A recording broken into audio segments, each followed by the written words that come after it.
Hello बच्चों, welcome to the class. Myself Arun Chaudhary. और हम जो कल टॉपिक पढ़ रहे थे कंपोनेंट ऑफ द फूड, उसी टॉपिक को हम आगे रिज्यूम करेंगे। ठीक है, कल हमने बात की थी कंपोनेंट ऑफ द फूड के अंदर कार्बोहाइड्रेट के बारे में। कार्बोहाइड्रेट के बारे में थोड़ा सा एक बार फिर से हम रिवाइज कर लेते हैं जो हमने पढ़ा था। तो हमने क्या बात की थी, हमने देखा था कि कार्बोहाइड्रेट जो है वो कौन सा कंपोनेंट है। It is the component which provide instant energy to the body. ठीक है, और कार्बोहाइड्रेट के अंदर जो हम देख रहे थे कि उसका सोर्स क्या होता है, what is the use of carbohydrate, कौन कौन से कार्बोहाइड्रेट होते हैं, वो सारी चीज़ हमने देखी थी। दो टाइप के कार्बोहाइड्रेट होते हैं, एक तो था कॉम्प्लेक्स कार्बोहाइड्रेट, एक था सिंपल कार्बोहाइड्रेट। कॉम्प्लेक्स कार्बोहाइड्रेट क्या कर रहा था, डाइजेस्ट होने पे हमें इंस्टेंटली एनर्जी प्रोवाइड करवा रहा था, और जो कॉम्प्लेक्स कार्बोहाइड्रेट्स थे उन्हें डाइजेस्ट होने में काफ़ी समय लग रहा था। ठीक है, तो जो कॉम्प्लेक्स थे वो हमें लेट से एनर्जी प्रोवाइड करवा रहे थे, यानी एक लॉन्ग लास्टिंग एनर्जी प्रोवाइड करवा रहे थे, और जो सिंपल कार्बोहाइड्रेट्स हैं वो हमें क्विक एनर्जी प्रोवाइड यानी इंस्टेंटली एनर्जी प्रोवाइड करवा रहे थे। उनका डाइजेशन हमने देखा था, कैसे कार्बोहाइड्रेट्स एनर्जी प्रोवाइड करवाते हैं, वो पूरा जो डाइजेशन का प्रोसेस था वो सारी चीज़ हमने देखी थी कि कार्बोहाइड्रेट हम इनटेक करते हैं। कार्बोहाइड्रेट या स्टार्च को डाइजेस्ट करने वाला माइलेज जो एक एंजाइम था वो हमारी सलाइवा में भी है, और हमारे जो ग्लैंड है पेनक्रिया वो भी क्या करता है, उसको सिक्रेट करके इंटेस्टाइन को देता है। फिर इंटेस्टाइन के अंदर जाके फर्दर डाइजेशन होता है, जहाँ पे कंप्लीट डाइजेशन होता है वहाँ पे जो कार्बोहाइड्रेट्स थे, जो कॉम्प्लेक्स कार्बोहाइड्रेट, उनको डाइजेस्ट करके फ्रक्टोज और ग्लूकोज में कन्वर्ट कर देते थे। ग्लूकोज हमारी ब्लड स्ट्रीम में जाता था, ब्लड स्ट्रीम से सीधा सेल के अंदर, सेल में एटीपी में कन्वर्ट होके एज ए एनर्जी हमारी बॉडी को क्या करती थी, वो मिलती थी। कौन सी? ATP, adenosine triphosphate. ये सारी चीज़ें हमने देख ली थी। एक चीज़ और, जब जो कार्बोहाइड्रेट एक्स्ट्रा जो कार्बोहाइड्रेट था, जो एक्स्ट्रा ग्लूकोज था, वो ग्लूकोज ग्लाइकोजन के उसके अंदर, ग्लाइकोजन के फॉर्म के अंदर बॉडी में स्टोर हो रहा था। ठीक है, तो कार्बोहाइड्रेट की हमने बात कर ली थी। आज हम बात करेंगे किसकी? फैट्स की। जो दूसरा हमारा क्या है, कंपोनेंट है। ठीक है, कंपोनेंट ऑफ फूड। तो फैट की आज हम बात करेंगे कि फैट हमारी बॉडी के लिए कैसे इंपॉर्टेंट होता है, और इसको कंपोनेंट ऑफ फूड में हम क्यों पढ़ते हैं। तो फैट की अगर हम बात करते हैं तो बेटा देखो, फैट जो है वो भी एक सोर्स ऑफ एनर्जी है। ये वो कंपोनेंट है जो हमें एनर्जी, सोर्स ऑफ एनर्जी, ये एनर्जी प्रोवाइड कराता है। ठीक है, लेकिन फर्क इतना सा है कार्बोहाइड्रेट और फैट में, ये फर्क है, ये डिफरेंस है कि कार्बोहाइड्रेट आपको इंस्टेंट एनर्जी प्रोवाइड करवाएगा, और ये जो फैट है ये लॉन्ग टर्म एनर्जी प्रोवाइड कराता है।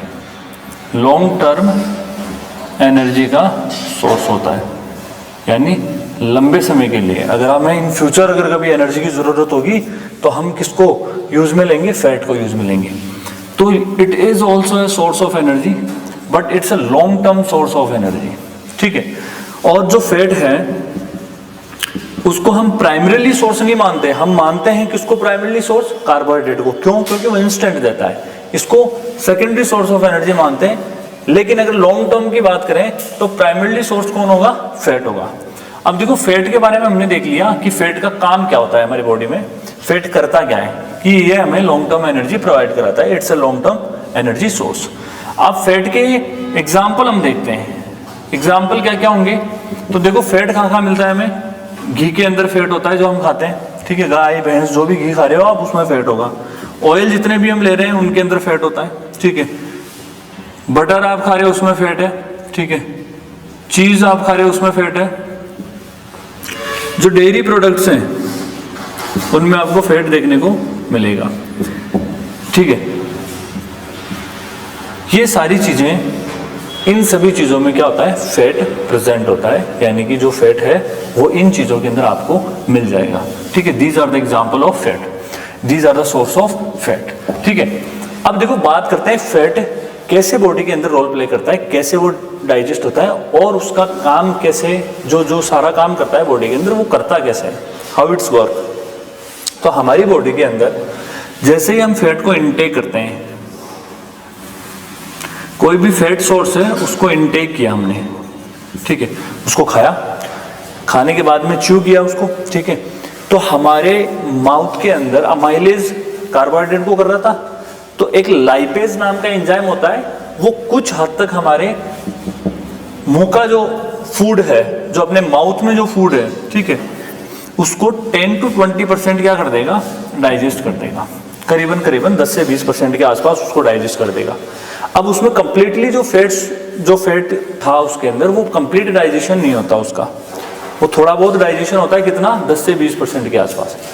अब जो बाकी का जो फैट था वो जाता है कहाँ पे, हमारी इंटेस्टाइन में। भाई आगे जाके जो हमारा खाना होता है वो कहाँ पे जाता है, इंटेस्टाइन में। और कौन सी इंटेस्टाइन, स्मॉल इंटेस्टाइन। उस स्मॉल इंटेस्टाइन के अंदर हमारा जितना भी डाइजेशन बाकी रह जाता है वो सारा का सारा कहाँ पे होता है, स्मॉल इंटेस्टाइन में। स्मॉल इंटेस्टाइन में क्या होता है, फिर से लाइपेज आता है, ये एक एंजाइम है, ये एक एंजाइम है, ठीक है, लाइपेज। और आता कहाँ से, इसको एक ग्लैंड सिक्रीट करता है, वो ग्लैंड कौन सा है, पेनक्रियाज।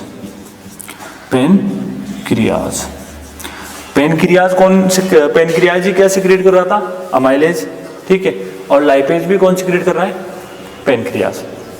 पेनक्रियाज क्या करता है, लाइपेज नाम का एक एंजाइम होता है, वो सिक्रीट करके इंटेस्टाइन को देता है। इंटेस्टाइन के अंदर जो फैट मॉलिक्यूल्स आते हैं फूड के साथ में, वो बहुत बड़े बड़े होते हैं। क्या होते हैं, बड़े बड़े होते हैं, ठीक है। अब यहाँ पे लाइपेज के साथ में एक और चीज आती है, एक और सब्सटेंस आता है जिसको बोलते हैं बाइल जूस। क्या बोलते हैं, बाइल जूस।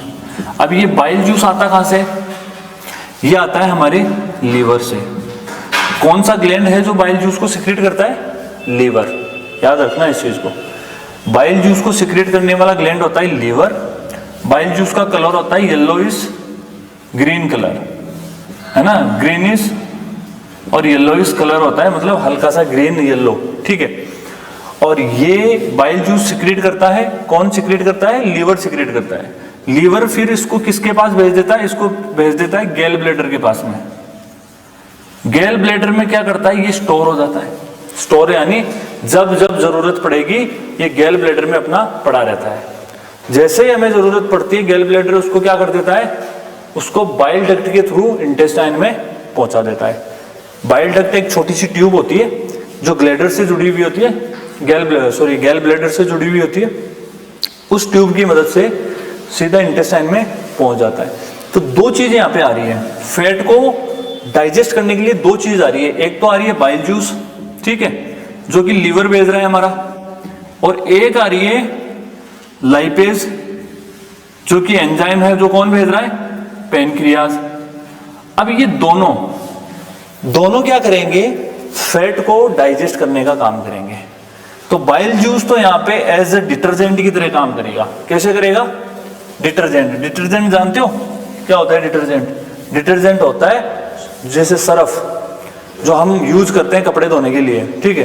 तो सरफ में कपड़े डाल के हम रखते हैं तो क्या होता है, उसके अंदर के सारी इम्प्योरिटीज को, सारा जितना भी उसमें ऑयल वगैरह जो भी है सबको, मेल को बाहर निकाल देता है ना, अलग कर देता है कपड़े से। तो डिटर्जेंट की तरह काम करेगा। डिटर्जेंट कौन करेगा, बाइल करेगा। बाइल क्या करता है, इसके जो मोटे मोटे जो मॉलिक्यूल्स हैं फैट के, है ना, कॉम्प्लेक्स मॉलिक्यूल ऑफ फैट, उनको छोटे छोटे ड्रॉपलेट्स में बदल देगा। बिग मॉलिक्यूल्स को स्मॉल ड्रॉपलेट्स में बदल देगा, यानी कि उनको छोटी छोटी पीसेस में बना देगा, ठीक है। फिर उसके बाद में ये जो छोटे छोटे पीसेस है ना, इनको क्या करेगी, जो लाइपेज जो एंजाइम है, ये क्या करना शुरू कर देगी, इनको एडिट करेगी, यानी कि काटना शुरू कर देगी, ठीक है। और इनकी कटिंग करके इनको किस में चेंज कर देगी, इनको फैटी एसिड में चेंज कर देगी। किस में कर देगी, फैटी एसिड्स में, ठीक है।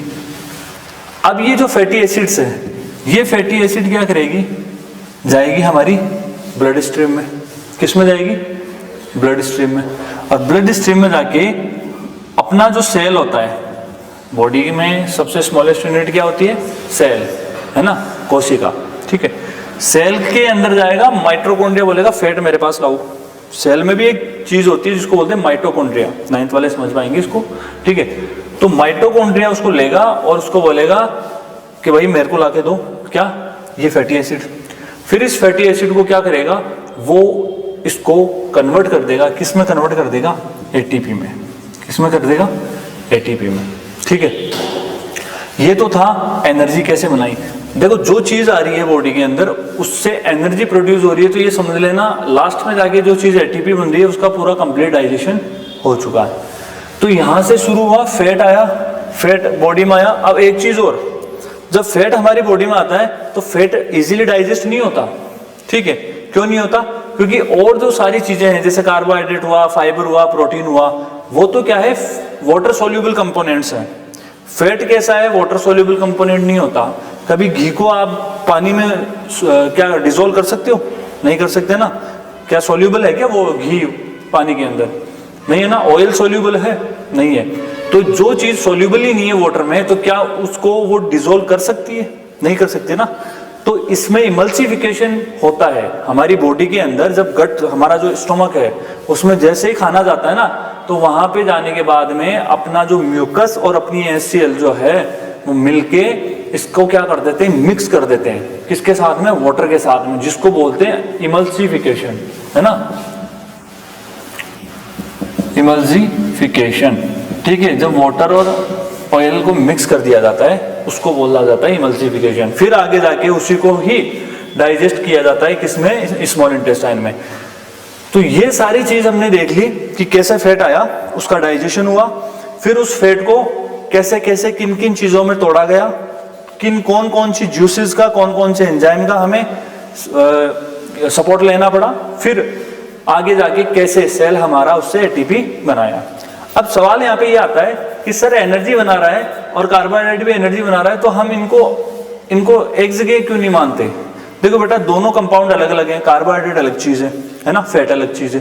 दूसरी बात, एक चीज और, जब यहाँ पे अपनी स्मॉल इंटेस्टाइन में जब ये डाइजेस्ट होता है, ठीक है, जब इसको डाइजेस्ट करते हैं और सिंपल फॉर्म में बनाते हैं, तो उसको ग्लिसराइड्स बोलते हैं। किसकी फॉर्म में बनता है ये, ग्लिसराइड। फिर ग्लिसराइड को डाइजेस्ट करके फैटी एसिड में कन्वर्ट करते हैं, ठीक है। तो ये जो ग्लिसराइड बन रहा है ना, ये ग्लिसराइड क्या करता है, हमारी बॉडी के अंदर जाके स्टोर हो जाता है। और कहाँ पे स्टोर होगा, एडिपोज नाम का टिश्यू होता है, ठीक है। उस एडिपोज टिश्यू के अंदर जाके ये स्टोर हो जाता है। अब ये स्टोर होता क्यों है भाई, कार्बोहाइड्रेट से हमें एनर्जी मिल रही है, इतनी इनफ एनर्जी मिल जाती है, जितना हम खाते हैं अपना कार्बोहाइड्रेट पचाता है और हमें एनर्जी मिल जाती है। हम फिर भी एक्स्ट्रा कार्बोहाइड्रेट ले रहे हैं, साथ में फैट भी खा रहे हैं, तो कार्बोहाइड्रेट से एनर्जी मिल रही है, वो भी जाके स्टोर हो रही है। अब फैट की एनर्जी कहाँ जरूरत पड़ेगी हमें, नहीं पड़ेगी ना। तो ये फैट जो ऊपर से खा रहे हैं वो एक्स्ट्रा एनर्जी ले रहे हैं, तो फैट क्या करेगा, उसको कंप्लीट क्या नहीं करता, डाइजेस्ट नहीं करता, उसको फैटी एसिड में कन्वर्ट ही नहीं करता। क्यों नहीं करता, क्योंकि भैया उसको ऑलरेडी एनर्जी मिल रही है कार्बोहाइड्रेट की फॉर्म में, ठीक है। अब जो ग्लिसराइड बनती है फैट्स को डिसॉल्व करने के बाद में, फैट को डाइजेस्ट करने के बाद में, उस ग्लिसराइड्स को एडिपोज नाम का टिश्यू होता है हमारी बॉडी में, एडिपोज टिश्यू होते हैं। उन टिश्यू के अंदर जाके ये जो फैट है, ग्लिसराइड है, ये स्टोर हो जाता है। और ये स्टोर होता है, क्यों होता है स्टोर, ताकि इन फ्यूचर जब कभी हमारी बॉडी भूखी रहे, यानी खाना नहीं मिले, कई दिनों तक भूखी रहे, है ना, तब उस समय एनर्जी रिक्वायरमेंट होती है बॉडी को चलाने के लिए, तो वो एनर्जी कहां से ले, इस ग्लिसराइड से ले, एडिपोज टिश्यू से। समझ गए। तो लाइपेज आएगा, एडिपोज टिश्यू से इस ग्लिसराइड को ब्रेक डाउन करेगा, फैटी एसिड में कन्वर्ट करेगा और एनर्जी बनाएगा। अब ऐसी चीजें कई बार हमें किसी एनिमल्स में इन चीजों में देखने को मिलती है, जैसे पोलर बियर है, तो वो विंटर्स में क्या हो जाता है, हर्बिनेट हो जाता है 6 मंथ के लिए, ठीक है। तो उसके अंदर हम ये देखते हैं कि जो उसका एक्स्ट्रा फैट होता है वो उसकी स्किन में जाके स्टोर हो जाता है। अब स्किन में कहाँ पे होता है, एडिपोज टिश्यू के अंदर जाके होता है। तो जब वो हर्बिनेट सिचुएशन में रहेगा, यानी कि रेस्ट की सिचुएशन में फॉर द 6 मंथ, तो उस समय उसका बॉडी का जो फैट है ना, डाइजेस्ट अपने आप डाइजेस्ट हो के उसकी बॉडी को रन करता है। यानी हर्बिनेट पोजीशन में भी उसकी बॉडी, भाई सांस तो चलती रहेगी, है ना, रेस्पिरेशन तो चलता रहेगा, ठीक है, डाइजेशन भी चलता रहेगा और ब्रेन भी काम करता रहेगा, सर्कुलेशन भी चलता रहेगा। तो इन सबको चलाने के लिए एनर्जी तो चाहिए। तो 6 महीने क्या करेगा, वो ऐसा तो है नहीं कि जादू है उसके पास कि 6 महीने के लिए मर जाएगा फिर वापस जिंदा हो जाएगा।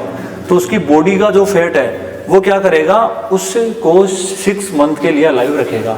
कैसे रखेगा, वो डाइजेस्ट हो के उसको एनर्जी देगा। तो हमारे पास 2 सोर्स आ गए एनर्जी के, एक तो कार्बोहाइड्रेट और एक फैट। आगे तो प्राइमरी सोर्स कौन सा होता है एनर्जी का, कार्बोहाइड्रेट। सेकेंडरी सोर्स कौन सा होता है, फैट होता है। कार्बोहाइड्रेट हमें इंस्टेंट एनर्जी देता है, फैट हमें लॉन्ग टर्म एनर्जी देता है, लंबे समय के लिए, और आगे इन फ्यूचरिस्टिक एनर्जी सोर्स होता है। अब देखो ये चीज तो हमने देख ली, और क्या क्या फायदे हो सकते हैं फैट के, क्यों हमें फैट चाहिए वो भी देखते हैं। क्यों चाहिए भाई फैट, तो देखो फैट इसलिए चाहिए, पहली चीज तो कि ये क्या है, लॉन्ग टर्म सोर्स है,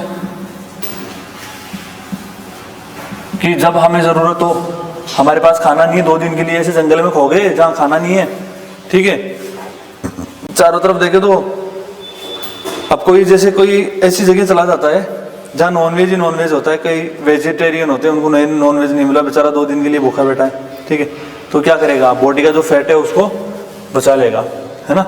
वो कईयों में फैट ही नहीं होता, तो उसके तो क्या बता सकते हैं, उसकी तो टाटा बाय बाय हो जाएगी, ठीक है। अगला एक नेक्स्ट रीजन, जो फैट है ना, फैट प्लस 60% ऑफ ब्रेन जो है हमारा, उसमें क्या है, फैट है, इसलिए हमें फैट की जरूरत पड़ती है। दूसरी, हमारे जो ऑर्गन्स हैं, हमारे बॉडी के जो ऑर्गन्स हैं, कौन से ऑर्गन, सेंसिटिव ऑर्गन्स है, और जो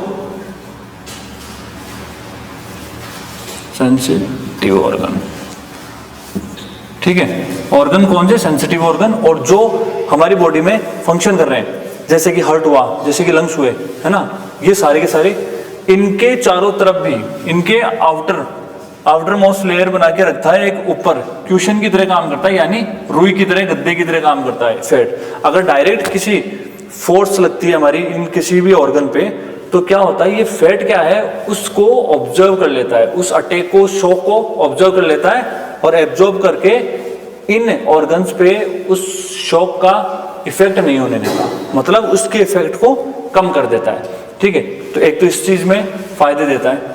दूसरी बात, फैट जो है अब 60% हमारे ब्रेन में होता है, तो हमारी ब्रेन की जो नर्व सेल्स हैं वो ब्रेन से कनेक्टेड है, पूरा नर्व टिश्यू वगैरह सब कुछ ब्रेन से है, तो उन नर्व टिश्यूज को क्या करता है, उनके ऊपर भी एक लेयरिंग बना के ये फैट हमारे उस पूरे नर्वस सिस्टम को जल्दी इफेक्टिव बनाता है, और जो सिग्नल हम नर्वस सिस्टम से देते हैं उनको भी क्या करता है, फास्ट एक्शन या रिफ्लेक्स एक्शन उनकी फास्ट बनाता है, ठीक है। तो ये सारी चीजें कौन करता है, फैट करता है, इसीलिए फैट इंपॉर्टेंट है, समझे। अगर एक्स्ट्रा फैट लेंगे तो वो क्या हो जाएगा, जाके स्टोर हो जाएगा। तो ये थी फैट के बारे में, आज हमने फैट के बारे में पढ़ लिया, फैट के सोर्सेज के बारे में हमने पढ़ लिया, कल कार्बोहाइड्रेट के बारे में पढ़ा था, ठीक है। अब हम पढ़ेंगे, अगला जो नेक्स्ट होगा हमारा वो होगा प्रोटीन, तो ये हम नेक्स्ट क्लास में करेंगे।